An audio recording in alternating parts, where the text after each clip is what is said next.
Young tiger NTR, Koratala Shiva కాంబినేషన్లో వస్తున్న mass action entertainer దేవరాపై అంచనాలు పీక్స్లో ఉన్నాయి. 2 భాగాలుగా రాబోతున్న దేవరా మొదటి పార్ట్ సెప్టెంబర్ 27న వరల్డ్ వైడ్గా భారీ ఎత్తున రిలీజ్ చేయబోతున్నారు. తాజాగా ఎన్టీఆర్ పాత్రకు సంబంధించిన షూటింగ్ కంప్లీట్ అయింది. ఇదే విషయాన్ని చెబుతూ షూటింగ్ సెట్స్ నుంచి ఓ ఫోటోను షేర్ చేశాడు ఎన్టీఆర్. దేవరా పార్ట్ 1 కోసం నా చివరి షాట్ను ముగించాను. ఇది ఎంత అద్భుతమైన ప్రయాణం! సముద్రమంత ప్రేమను, అద్భుతమైన టీమును ఇక మిస్ అవుతాను.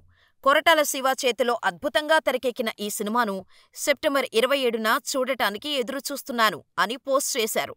దీంతో టైగర్ ఫ్యాన్స్ ఫుల్ ఖుషీ అవుతున్నారు. ఇక ఇదే సమయంలో దేవరా ప్రీ రిలీజ్ ఈవెంట్ గురించి ఓ వార్త హల్చల్ చేస్తోంది. దేవరా ప్రీ రిలీజ్ ఈవెంట్ కర్నూలులో ప్లాన్ చేస్తున్నట్టుగా తెలుస్తోంది. అక్కడ భారీ ఎత్తున ఈవెంట్ చేయటానికి ఏర్పాట్లు జరుగుతున్నట్టుగా సమాచారం.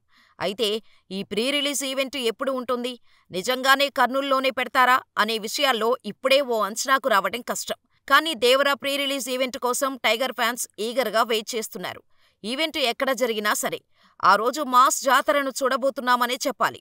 అసలే ఈ సినిమాలో టైగర్ ఇంతకుముందు ఎప్పుడూ కనిపించని మాస్ రోల్ చేస్తున్నాడు. భయానికే భయపెట్టేలా దేవరా పాత్ర ఉంటుందని కొరటాల చెబుతున్నాడు. కాబట్టి ఈవెంట్తో పాటు బాక్సాఫీస్ దగ్గర దేవరను తట్టుకోవడం కష్టమని టైగర్ ఫ్యాన్స్ అంటున్నారు. మరి దేవరా ఎలా ఉంటుందో చూడాలి.